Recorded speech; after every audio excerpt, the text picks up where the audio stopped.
Welcome to the Called to Defend podcast, where, unlike Peter, we are aiming to keep our eyes on the Lord. I'm Caleb, this is Josh, and we are deciding to do something a little different this time.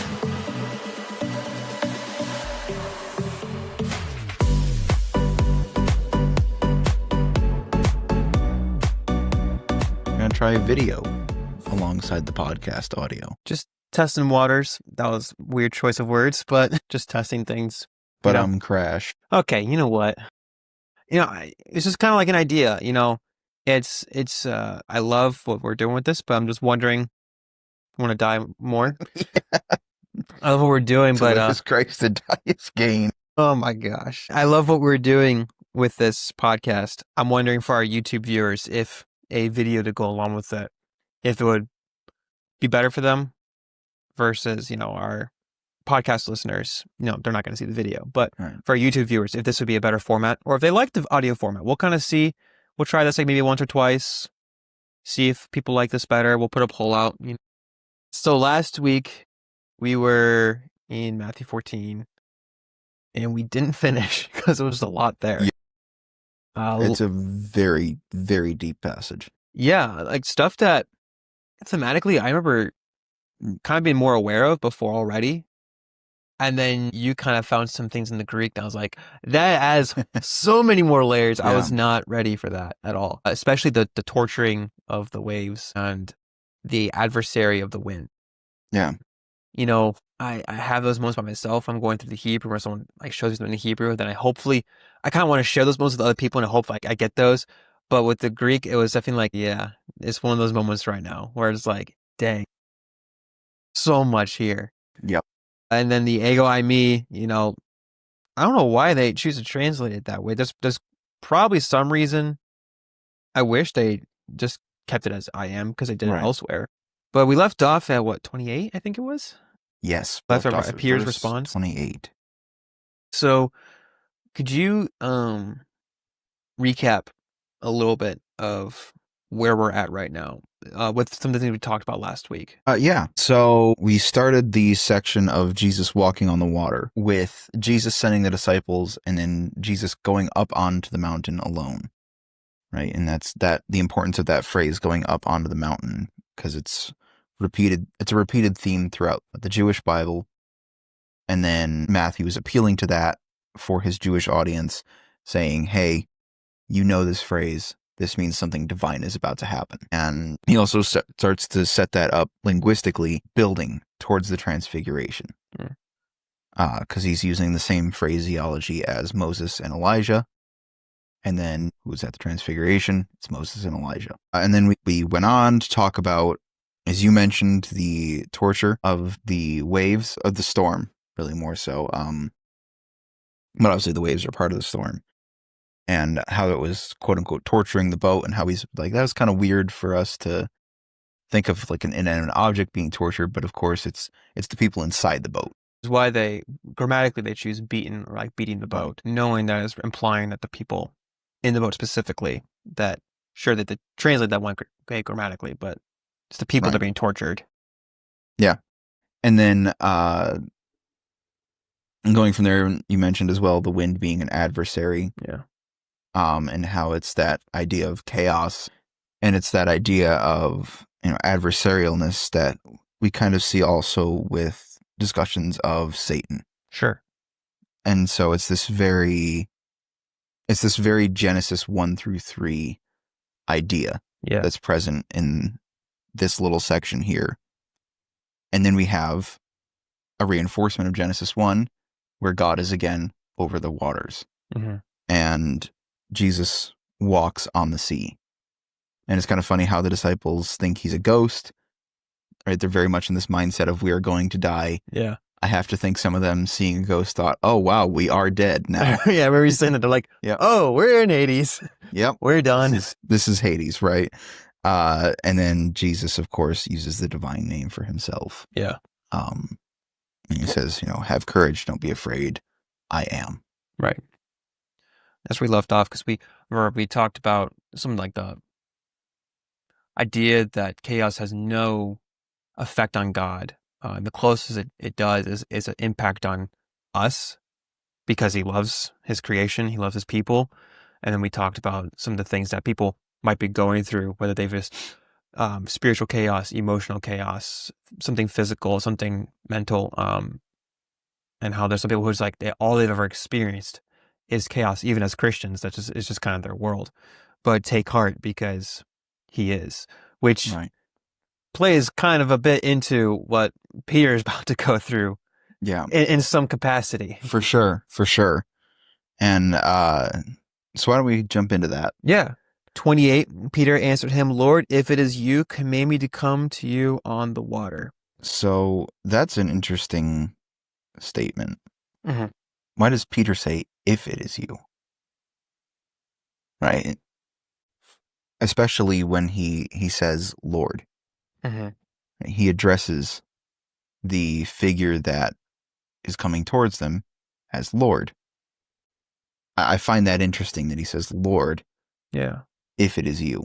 Got a little bit of doubt. There is, but there's that recognition. Right. And it's like it's Lord, but I'm not totally certain. Like it's like, think it's you. I'm not totally certain it's you because they also think that it might be a ghost. Yeah, but then he uses that phrase, command. Yeah. Right? Not tell, not ask, not invite. Me. Command me. Right, so you get that initial word of Lord. Yeah. Kurie. Yeah. Followed up by this idea of command. Right. Now, by this point, the disciples have seen Jesus command the wind and the waves. Here we have Peter using the same word. Command me. I find that extremely interesting. That Peter is using this word of complete and total submission to Christ. Yeah. And that is something that we often don't talk about, is that word command. Mm-hmm. And how the wind and the waves were completely and totally subject to Jesus. Peter is saying, I am completely and totally subject to you. Lord, if it's you, command me. And so you kind of see the dichotomy. It's a little bit of spoiler here of, the recognition of Lord and command me, but also that little bit of doubt. And that little bit of doubt is going to come into play. Yeah. All within that one statement of that, Lord, if it is you, command me. He's commanded, but there's still that level of doubt within there. Because he's like still wrapping his mind around all of this. Like, I want to kind of like recognize he's like, what the heck is this? What is it? But also like, if you know what it is, if you have an idea what it is, why are you doubting now? Exactly. Especially when you're like in the middle of the sea, which we'll see in a second, but yeah. Yeah.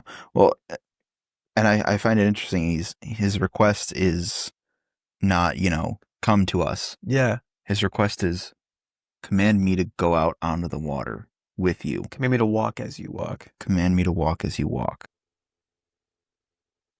I'm just thinking like all the different times where like the apostles say like, we can do this thing with you, or like we can do this. And so often he's like, no, you can't, or you're going to, like the suffering, you're going to suffer, like I will. Yeah. Or you will never experience it the same way I will. Right. We have this snapshot.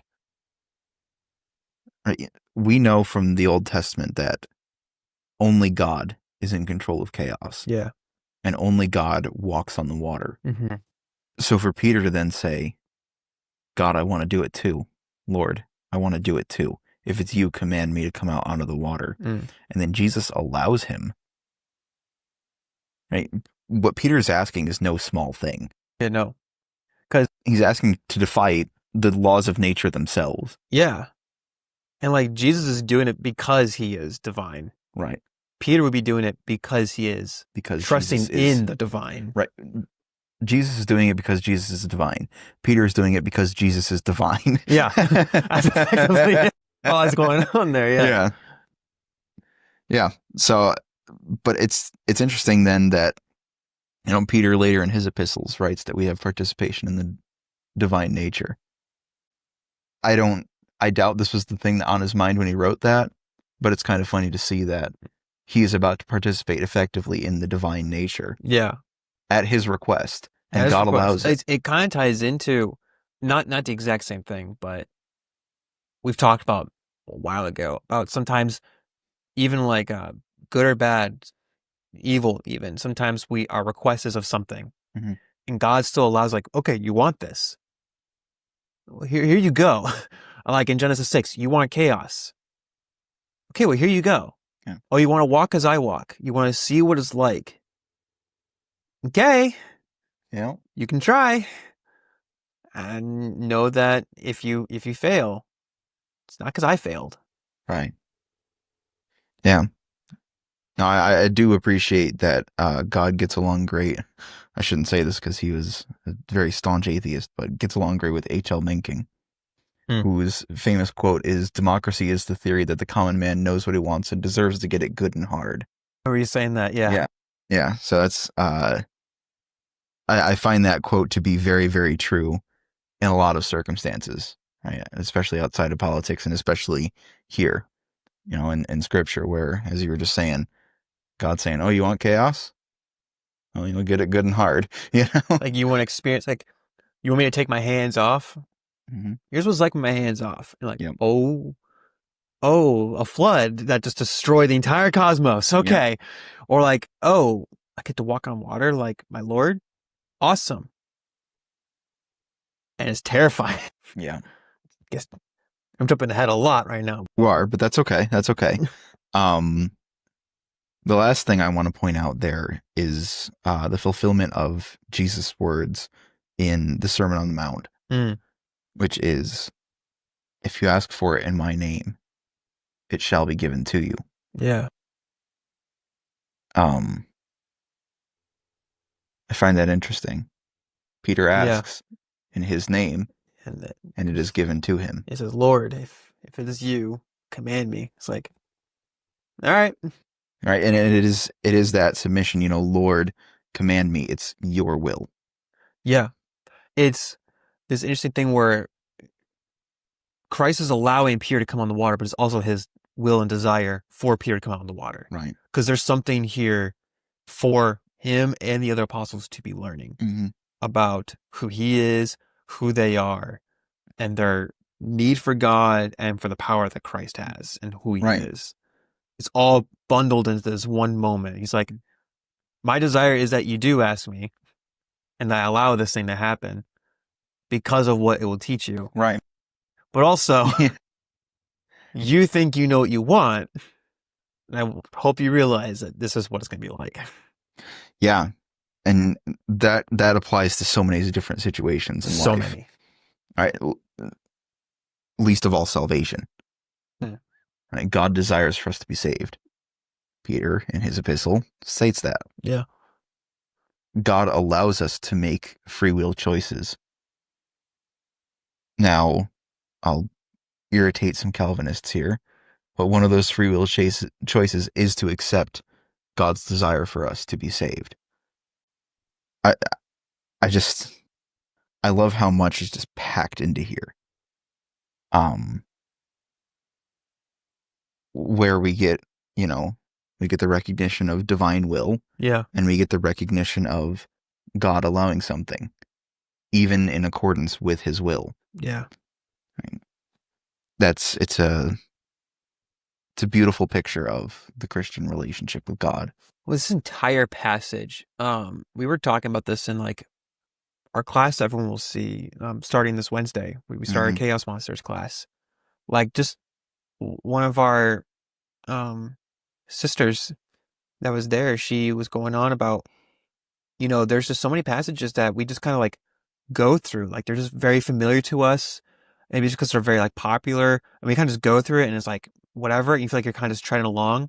And then you just kind of find that one little spot, you're like, I want to look into this a bit more. And you're like, you just deep dive and you're like collapsing. You're like, oh my goodness, there's so much more here. That's why I've been in Hosea for 3 years. I know. That's why I'm in Genesis 1 for 5. Right. Like today, like at the time we're recording this, we were talking about stuff in Genesis 1 and they're like, I've never thought about that. And it's like, yeah, why do you think they don't mention these things like in this verse right here, or they Right. mention this in place? Same thing here. There's so much just layered in. You have the mountain, you have the torture, you have the adversary, you have the walking over, you have the Lord command me, you have the ego I me, all the implications that play into it. It is a layered passage, and it's a shame that it kind of become more like almost like a party trick passage. Like, oh look, Jesus is Yeah, walking on exactly. water. Jesus walked on water. Isn't that cool? Anyways, moving on. And pop culture reference now, but it's not like Right. all this layers, like from the Hebrew background, from the Greek grammar, and just like to stop and thinking about it. It's like, Lord, if it is you, command. Mhm. So much is just there. It's wild stuff. Yeah.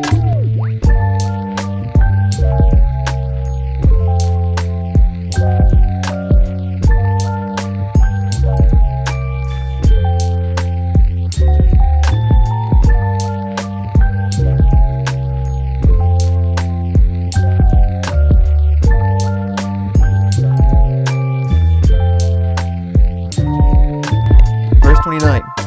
He said, come. So Peter got out of the boat and walked on the water and came to Jesus. Oh, okay, you might have other thoughts. I think this is interesting. What's that? I've never caught this.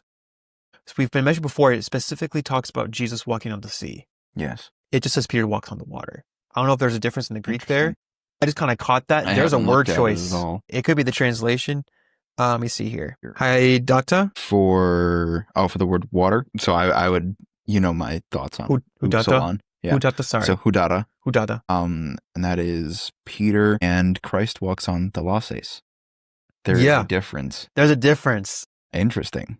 I've never picked up on that before. I just caught that now. Even when I'm prepping for this, I didn't catch that. It was just now because I'm thinking so much about Genesis 1 earlier. So perhaps it's a statement that we can only handle so much chaos. I was thinking about that too. Like, there's a word choice there. And the last time we talked about a major word choice difference was God's presence over the water. And if we're tying to what you were saying, Jesus is walking on the sea, walking through the storm, the chaos. Yeah. The only reason Peter's able to walk on the water is because of Jesus, of which he can't really experience it the way Christ does. So like he's asking to come out in such a way, but Matthew's even pointing out Peter is, but isn't really experiencing what it's like to be Christ. Like he's experiencing it, but he's experiencing it because God allows it and because God is providing a way for him to do it. Right. But not because he can do it. Well, and it's very interesting to me that Jesus doesn't calm the storm. No, he doesn't. When Peter gets out. No, that's a different passage. Just when he was asleep in the boat, he calms it. Like no, I know, but I'm saying like he could have. Yeah, of course. He could have calmed it for Peter, and Peter could have walked on the still water. Yeah. But he doesn't. No. He lets Peter, as we have talked about so many times through this, he lets Peter walk through chaos. Yeah. He lets Peter experience, as you've been talking about, the fraction of what God holds back. Jeez. Just more layers. And so I think we pick on Peter in this passage. Oh, yeah. Right? When he takes his eyes off of Jesus and starts to sink. Sinking into chaos, into the storm. Right. And we all like to think that we would have kept our eyes on Jesus. Not a single one of us would. I hate hypotheticals. People say, what would you do? It's like, I know what I'd like to do. I know what I would do, and it's not what I would like to do. Yeah. I even refrain. I know what I'd like to do, and I have an idea of what I would do. It is not what I'd like to do. But even then, there might be even a worse option, or maybe even a better option I have not even considered until that moment hits. Right. But yeah. But it's all Jesus replies is with, come. Yeah. He's like, command me. All right, come. Here, boy. And then he steps out onto the Hudata, and is completely because the divine is intervening here for him to do so. Of which, like, as you're saying, like the second he takes his eye off, which we'll see in a minute, he descends into the sea, into the chaos. His ability to stay above the chaos, stay out of falling in, is if his eyes are completely on the Lord, which, thinking of an application pointer here, if your eyes on the Lord, doesn't mean you won't face trials. You might be walking through a storm. Sure. But you might not sink through it. But if your eyes come off the Lord, you most certainly will sink through it. Like, God might bring you through it to like the refining fire that's talked about by Paul. But if your eyes are most certainly off him, you will in fact sink. And it won't be like you're going through a refining fire. It will be like you are descending and sinking into chaos. And the only one who can get you out is God. I got chills, man. Yeah. This entire passage has just been giving me chills the past last week and this week. Mm-hmm. And there's still more here. There's this verse and the next few verses. Oh, yeah. My goodness. Matthew does not pull punches here. No, he doesn't. No. This is anybody reading this in Matthew's time would fully understand what he's saying. Yeah. And likely, given that he's writing to Jews, would have been seething. Oh, yeah. I mean, like, it's one of those things, I say it so many times and you said so many times, it's one of those things where, like, we read it with a very much our cultural perspective. Mm-hmm. And that's why it's turned into this pop cultural magic trick type of thing. I don't mean to demean it, but that's kind of like how we treat it. Right. No, you're right about that, though. But then when we get back into that, I'm going to say Jewish, but even if you don't dive deep into the Jewish, just Old Testament understanding, right? You just start seeing these things. There's this unfortunate thing where we do need to look back in the Old Testament, some New Testament. I mean, Jesus does that in the book of Luke, but we do that far more than we ever do with the Old Testament to the New Testament. Yeah. And this is like riddled with Genesis 1 through 11 on repeat, plus Exodus and King's passage regarding the prophets ascending the mountain, and then later passage with 1 Kings 19. Yeah, 1 Kings 19, and then also with Jesus and the Transfiguration, as you've been talking about. It's just layered with so many references that we kind of act like the only time the Bible refers to the Old Testament is when it directly quotes it and it tells you, right? Versus when it just implies it because it expects that you know it. Mm-hmm. And this is a passage that fully expects that you know your Old Testament. Very much so. Yeah. And then on the subject there of the Transfiguration, we haven't really talked about it much, but this is still building to it. Oh, yeah. Right? Peter is experiencing a little bit of the chaos that God holds back. Yeah. Come the Transfiguration, he will experience a little bit of the glory that Christ has given up to incarnate. Yeah. Right. So again, you have the two sides of this coin, right? Christ is saying, I will allow you in accordance with my will to experience some of this chaos. Not much. You can't handle all of it, but just a little bit. Experience the hudara. You experience the hudara, but not the thalases. Right? Not the abuson. No. Similarly, you will experience just a little bit of the dotse. That's glory in Greek. You'll experience a little bit of that. Yeah. The dotsa, excuse me. I can't show you it all because you would die. As he tells Moses. You can't see. You're going to die. Yeah. I will let you see my back, not my face. In other words, you're not going to see all of me. Yeah. You're not going to see my whole glory. You would die. Can't handle it. Cannot handle it. Which really, I makes me appreciate the book of Ezekiel all the more. Oh, yeah.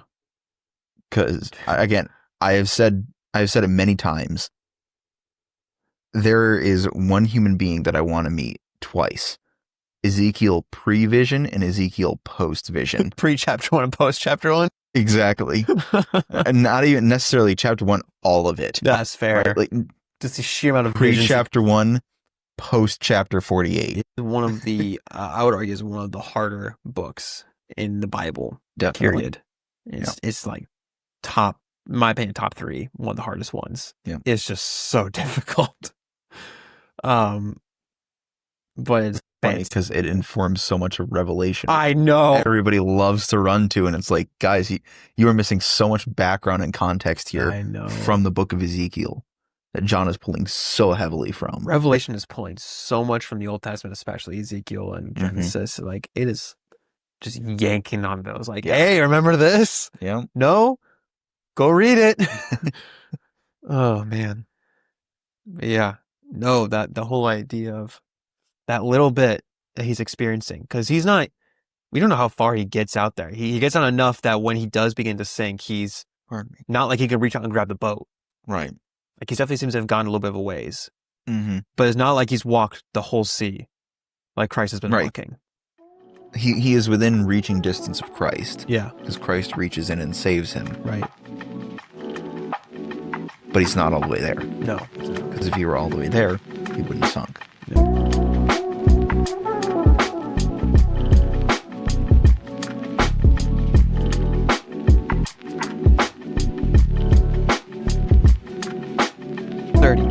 But when he saw the wind, he was afraid, and beginning to sink, he cried out, Lord, save me. Can we keep going, or we need to stop there? I think we should stop there and talk about this one as well. All right. We're not going to get through any one verse without we're not talking about it. But I've been really appreciating. I was telling you this earlier. I've been really appreciating our reformat of this podcast because it has gotten us to do more of a Bible study together. That's not like us teaching; is us just talking about this stuff. But we can go at our own pace. You're welcome. We can go at our own pace too. And we're one of those people like we want to kind of dissect each of the verses, not to like rip it apart. But like, hold up. What did you just say? What did you just say? So much more here. And I'm really appreciating the whole new lens of even just this passage. Yeah. Where it doesn't use abuson, but the entire thing is referencing the abuson, the tahom. And we're going to get next episode to abuson passages. Because we're going to get into our next series a little bit after this. But this is, man, I've been really appreciating us going through this slower. Definitely. So what's interesting to me here is a little bit of a more technical thing, I guess. The phrase, and beginning to sink. Yeah. Right? So I'm going to butcher this word just so we are all aware. Oh, that's a gross word. You're looking at it. I'm looking at it right now. The one where it's like 29 letters long. Katapon Zesthai. Yes. Katapon. Dude, I had a Hebrew word I was looking at earlier because we had someone in the comment section that was trying to engage with our apologetic stuff. And the one they want to argue over, I was like, do you want to go over that Hebrew word? Do you know how long that Hebrew word is? It's like, there's a couple of Greek words like that. I was like, I look at why? it and I'm like, no. Like, why? So that word there is kind of this weird, like, ham-fisted mismatch of a word that, like, it wouldn't really be a word. Is it kind of like a conjugation of sort? Kinda. Okay. Because it's the word itself in this context would mean beginning to sink. Right. That's not really a word in Greek. That's not that's not a verb that they use that often, of beginning to sink. Right. So they just kind of like shoved some words together. Okay, so like, this is a word now. But what's most interesting to me is within that word is the word ponti. You remember? Yeah. Pontos. Pontos. See. Right. The word that you said is usually more in the mythological other texts, like the Greek mythologies. Yeah. And ponti specifically there would be probably dative in its casing. Yeah. Okay.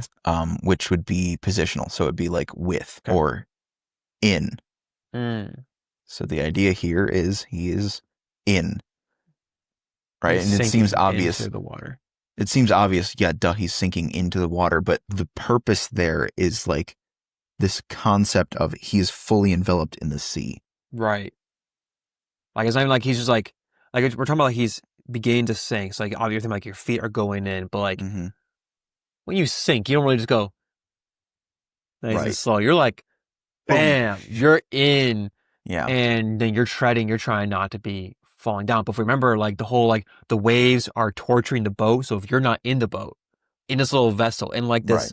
it's not an ark, but like this, It's acting. it's acting like their ark-ish Yes. before Mhm. Jesus gets there. And it's not a good one. It's like a man-made ark, which I know Noah made his own ark by the guidance of God. Right.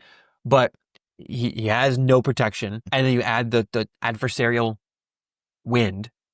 Yes. Which we'll get to that in a little bit. But like, it's like, he's not just like he just sank in the water. Now he's like treading water, like, hey, someone help me. He's like, he's being like beaten over the waves. He's getting slapped with wind. There's probably rain. Other parts of the storm are like just completely making it hard for him to breathe. Thunder and lightning, very, very frightening. Yeah. Very hard to really be floating in a way that's not exhausting, where you could easily just drown, because even if you're treading water, the waves are just drowning you. Which, like, if we take the whole chaos idea, which, not to move this entirely into a myth of like it's not really him in the water, but like playing into the both, like what the water could represent, like chaos is not like it just like, hey buddy, it's like pounding you over. It's like trying to drown you out, because its desires for you to die.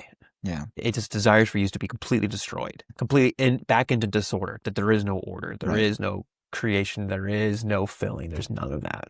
Yeah. And so again, when we pick on Peter in this passage, we have to remember what exactly is happening here.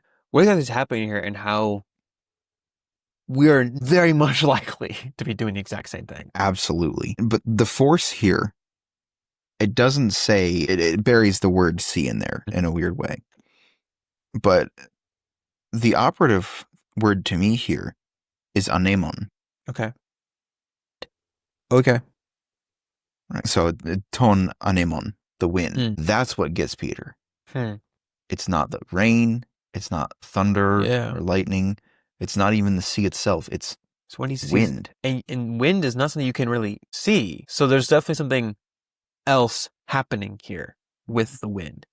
Because like, you feel wind. You see wind's effect on things. But you don't see wind. But he says blepon ton anemon, which would be when he sees the wind. That's weird. It's very weird. The question is, like, for me, is like, what exactly is he saying? Is it just like how stormy it is? Is he seeing something else that Matthew is like, I can't describe it any other way but wind? Like we saw in Mark in that one passage where Jesus used the same vocabulary of like the unclean spirits or the evil spirits towards the wind and the water. Is it something like that? Or is it just the chaos water?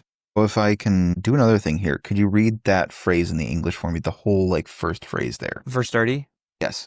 But when he saw the wind, he was afraid and began to sink. He cried out, Lord, okay, save so me. Yours says when he saw the wind. This is the ESV, yes. Okay. I can switch to another version though if you like. Because some versions will say when he sees how strong the wind is. Let's see. What verse was it? 31? 30. Here's the NIV. Nope. When he saw the wind.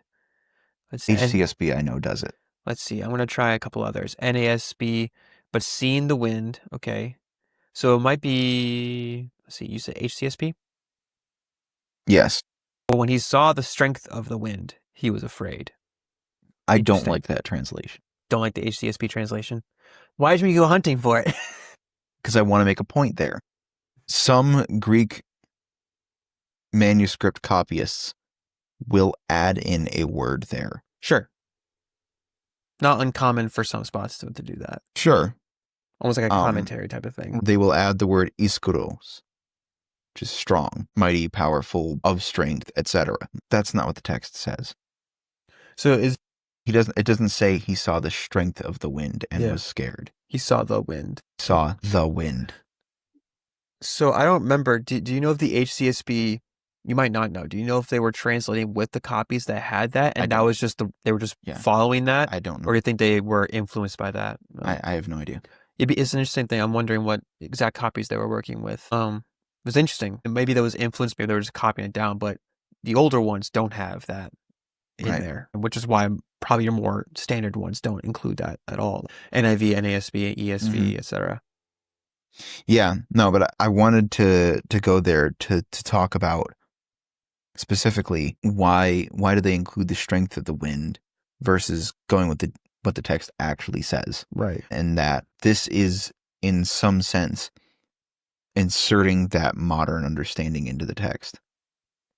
where it's not about Peter seeing the chaos, right? And it's funny. Matthew chooses the one thing that you can't see, the wind. You see effects of wind. Right. But I would say, at the very least, my guess would be it's to hammer home exactly how chaotic and strong this is. That Peter can even see the wind. He can see something that you normally can't. That's the level of chaos that he is in right now. Yeah. This was before he started sinking too. And it's before he started singing. He sees the wind. Whatever that means. Whatever that means. Whether it's like he is so strong, he sees something spiritual, some kind of mixture, whatever that entails. Mm-hmm. He sees something that Matthew describes as the wind. Freaks him out. And now his eyes are off the Lord and he's drowning. Sinking. It's not like he's like gradually going down. He's like, boom. That's because that's how sinking works. It's not like God's like, I'm going to ease you in. Exactly. I'm going to ease you into this. It's like, no. It's the moment that you get focused on the chaos. The moment you take your eyes off the Lord as the one who is helping you walk through it or over it or whatever, however he's having you go through it, whether it be by an ark, by dry land and moving the waters, or by him having you walk on it with him. Your eyes come off. You're going down. Going down. Which is, man, how often does that happen to us in our own lives? Yeah. Oh, yeah. Dang. No, I would never have caught that. Maybe not never. I probably wouldn't have caught that as quickly. The wind thing. How do you see wind? Yeah. It's crazy. But then it's funny to me that immediately Peter cries out, "Save me." Yeah. I know I goofed up. I need your help again. He was afraid. He began to sink. He cried out, "Lord, save me." So he sees, he's sinking. Lord, I need your help here. Also, here's the thing too. It's no longer if it is you. It is just straight up, Lord, it is you. Save me. If you brought me out here, you can pull me out. I think it's a small detail, but props to Peter for not just like now, he's not in a place of doubting. I mean, he just calls him out for his doubting because he took his eyes off. But the second he goes down, he recognizes my eyes were off the Lord, and it wasn't potentially the Lord. It was the Lord. Right. And only he can get me out. Yeah. Props that in that moment, he's like, the one thing that kept me afloat was that guy, was God, was Jesus. And now I'm down here. I know exactly what I did wrong. Yeah. But Jesus also was like, I know you know, but why did you do it? So let's talk about that.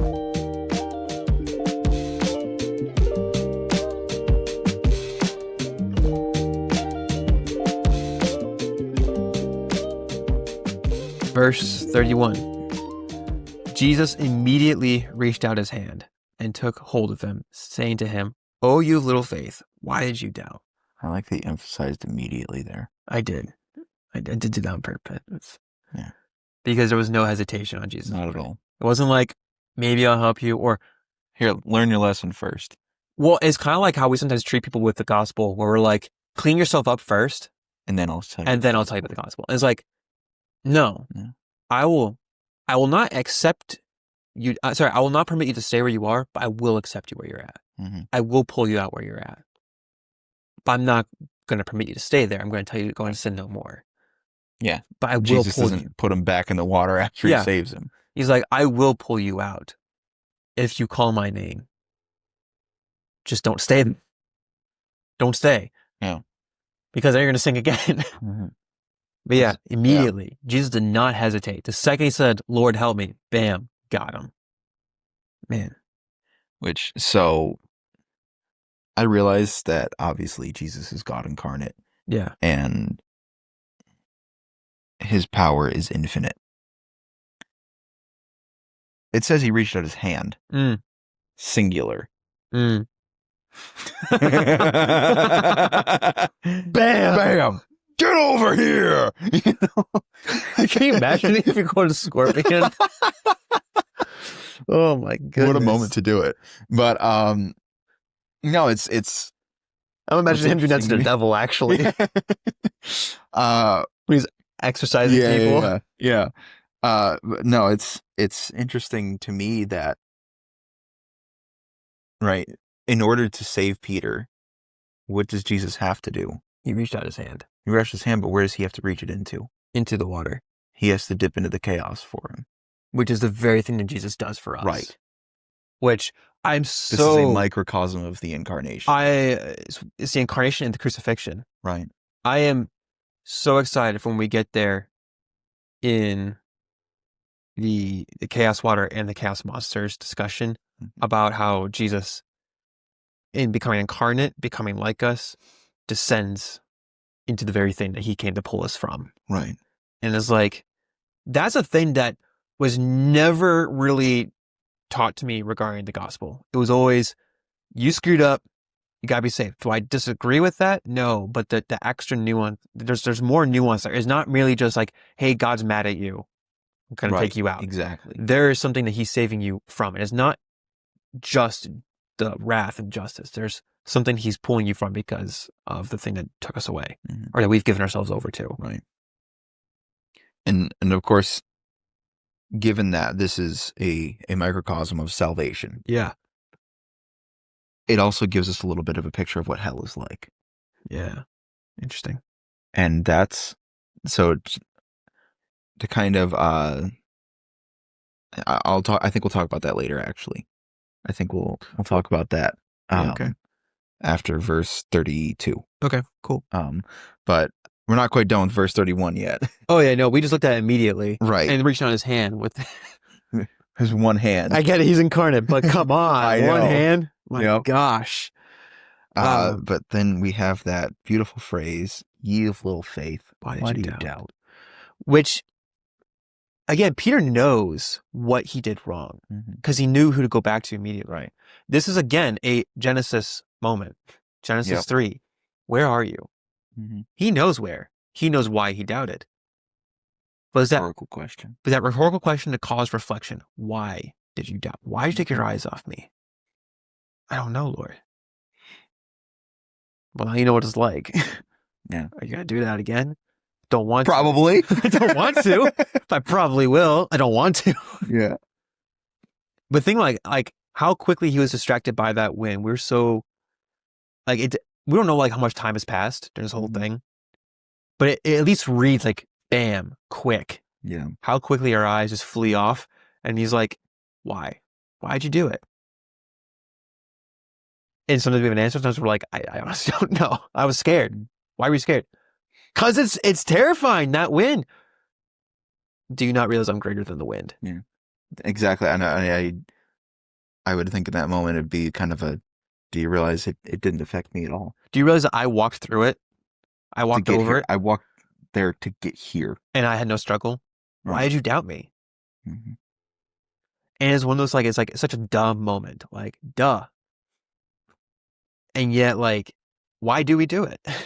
Yeah. Why do we take our eyes off when we know? We know, and yet our eyes come off so quickly. Why did you doubt, you little faith? And that faith, I wish, maybe you can correct me on this, I wish it was trust a little bit in terms of faith. And I know it probably wouldn't match up the grammar as cleanly. Right. But almost like why'd you stop trusting me? Why did you doubt? So I know. Well, and I think doubt there can be multifaceted. Yeah. But I guess because I know pistis can be referring to trust and faith, which trust is something that you kind of give to someone. Right. Not like as is faith, but faith is more something. I would say faith is more inward, trust is more outward. Sure. Trust, yeah. I mean, because trust kind of starts inward and it comes outward. Right. And Peter's moment here is both an inward and outward thing. Right. Because he turns and looks away. And he loses faith. He loses trust. And so, I don't know. I'd like to thank my Bible app for crashing just now. Your Bible just crashed right now? Yeah, I fired it back up, but it's like, well. I don't know. It's one of those things where it's like, there's times where I see a text and I understand grammatically, or things like, I get why you're doing this. I kind of wish it was if it was like one of those like transculturations or the NLTs, I could see someone translate like, "Why did you cease to trust me?" Right. Because that's effectively what's being More said here. functional, yeah. Why did you cease to trust me here? And not just you have little faith, because it's the right words. I understand Right. what they're saying. For me, I kind of feel like trust kind of almost like hits that home just a little bit. At least for me, it does. Yes. Why did you cease to trust me? I don't know. There's a lot that we could probably say regarding that. Yeah. About that continual doubt that we have. Yeah. But I think it'd be a lot of belaboring the point. It would be belaboring the point a bit.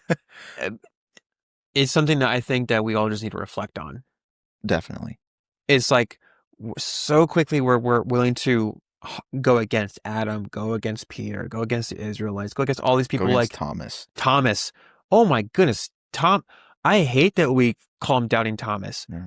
Do we not realize that he was the first apostle, at least in the written? The hardest apostle, like the hardest line in the Gospels to me. My Lord, my God. That, but not even that. Let us go up to Jerusalem so that we may die with him. Oh my goodness, both. Both lines, my goodness. I get why he's called Doubting Thomas, but come on. Yeah. Let's go up and die with him. I mean, they don't, but at least that's the mindset. That's the mindset. Right? And then, my Lord, my God, I remember correctly, he's one of the first, at least written wise, of the apostles who just outright say, "You are God." Yeah. Of course, maybe they said it earlier. And it just wasn't written. And we're about to get to one of those lines. Yes. Yeah. But like not even just like calling him like the Son of God, just saying, "No, you are." Right. Like not even just like specifying that you are Son of, or like. Not specifying the person of the Trinity of which just he is. You are him. You are Yahweh. You are him. Yeah. Like that is a bold statement. And it's so casual, just forget that statement from him. Dude has dropped some fire lines. Yeah.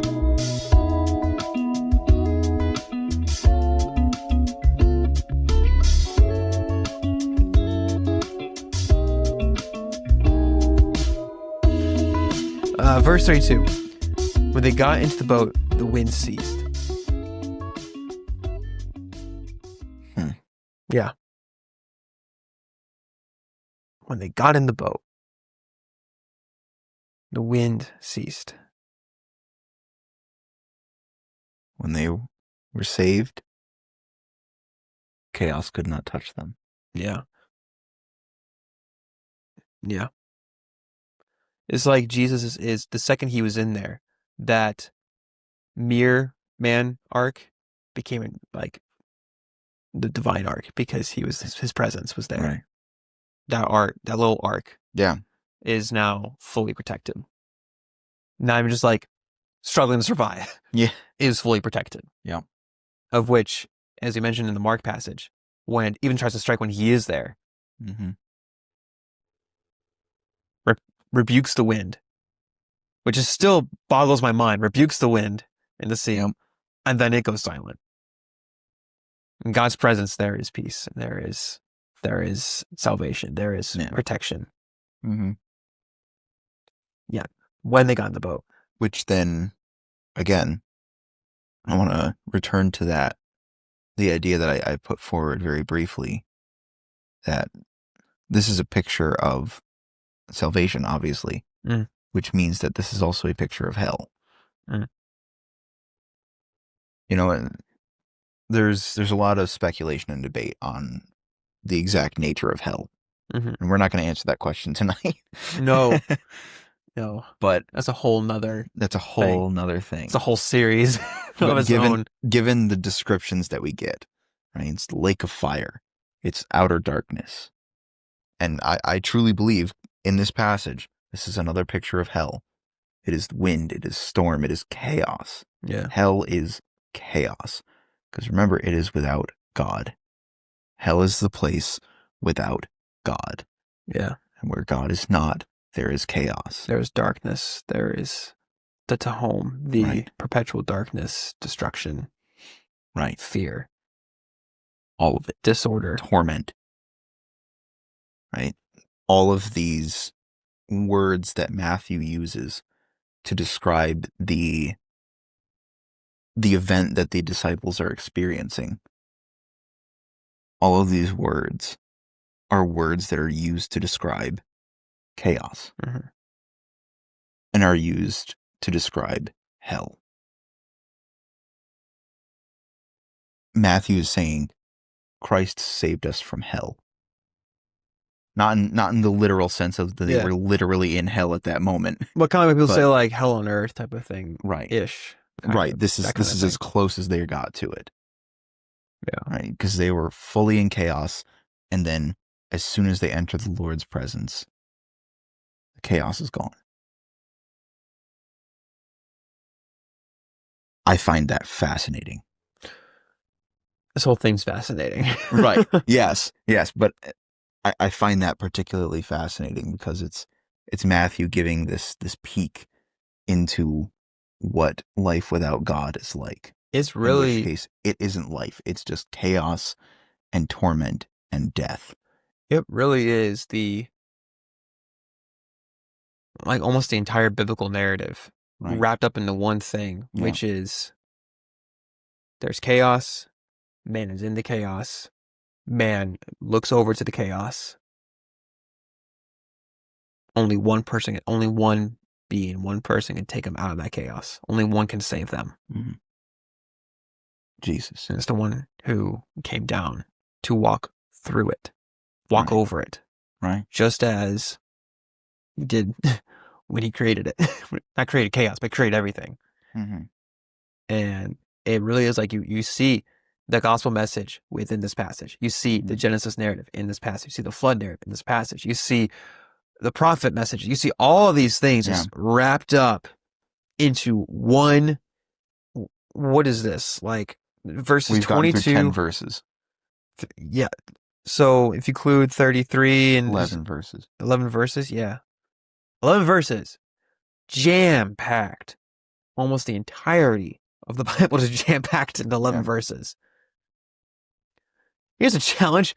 Go share the gospel with someone, telling them about Jesus walking over the water. That would be an interesting... It would. That'd be an interesting gospel message to share with someone. I think I found my next sermon. Dibs.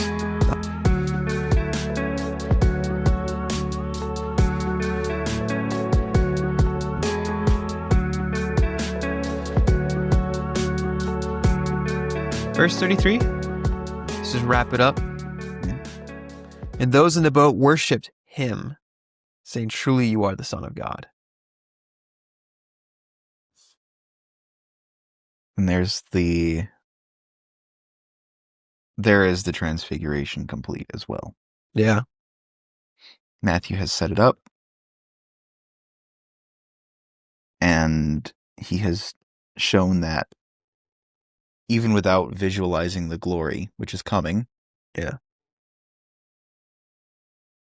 the disciples will see or will recognize Jesus as God. Yeah. Because God is apparent even when you can't see his glory. Mm-hmm. Just in the way that he rescues you from chaos. And that's where they say, truly, you are the Son of God. Right? And not the Son of God in the sense that we are sons of God. Yeah.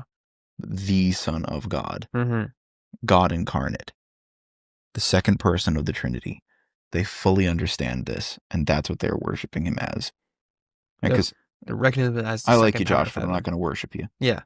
They recognize him as he's acting as the second power of heaven, which would be the angel of the Lord, who is attributed to as Yahweh throughout. Has the name in him because he is Yahweh. But he's not the same as the Yahweh who talks to Gideon after the angel disappears. Or the one at the top of the mountain. Yep. Which is interesting. Now I'm thinking about beginning of this passage and then Exodus. You have the angel of the Lord where it says Yahweh tells him to go up to talk to Yahweh. Yeah. But this time Yahweh goes up the mountain to talk to Yahweh. Mm-hmm. He instead of him commanding people to do it, he just goes up. Right. And then he goes out and does this whole thing that fulfills what Moses is talking about. A greater prophet than he. Prophet who can walk on the water. Right. go through the chaos, pull people out of the depths of chaos, out from sin into salvation, something that no prophet ever could do because they're just proclaiming that is coming, but they couldn't do it. And here's the one who can. Yeah. And he's God. And because he's God. Yeah. That helps. That helps a lot. My goodness. This is a wild passage. It goes to show again how many passages there just are that just get so overlooked. So overlooked. And there's all this extra layer. You have an entire gospel message in this one passage. 11 verses. Right. The whole gospel story. The whole Bible. Yeah. Effectively. Yeah, the Bible sums up in 11 verses. Man. It's wild stuff. Extremely so. Yeah. All right, guys. That's going to be it for this episode. Hope you enjoyed the video format. If you're watching, if you're listening, then, well, you're continuing your normal format. And I hope this was fruitful and beneficial for you as well. A blessing. But if you're watching, I hope this was a blessing. Maybe just to kind of see a conversation. If this made it more engaging at all. I hope, above all, the blessing that you got was to never just cruise through a passage. Oh my gosh, yeah. There is so much contained in every single verse of the Bible. And I mean that literally. Yeah. Even all those boring genealogies. Oh my goodness. There is importance in them. There is a reason they are included in divine scripture. Yeah. There is more to each and every verse of the Bible. There is a lifetime's worth of study in each and every verse of the Bible. It's hyperlinked everywhere. Know your Old Testament, know your New Testament. They are going to link each other. But to cruise through them is to deprive yourself of incredible goodness. You are missing out if you are not thinking deeply and critically about your Bible. Yeah. Yeah. And then another blessing we hope you received or receiving is encouragement in knowing who your Lord is and what he has done and what he continues to do. And with that, there's one more blessing. Okay. The blessing of liking and subscribing to our channel. I knew where you were going. It's the second I looked over, I knew that was happening. Oh my. This is the blessing of liking and subscribing to our channel. It is a huge, bountiful blessing. Some are saying it is the greatest blessing that the Lord has bestowed since his resurrection. Oh my gosh. I still can't get over the fact that you made that one post saying, hey, we're canceling our live stream. Yeah. So to make up for it, we're offering a free subscription to our channel. You do not have to pay a cent because of how generous we are. We will offer you a totally free subscription to the channel, but this is a limited time deal. So you got to jump on it now. The deal runs out when God returns. So get on it now because you never know when that's going to happen. With that said, thanks for tuning in, guys. See you, Lord willing, next time. Peace out. I knew you were going that direction.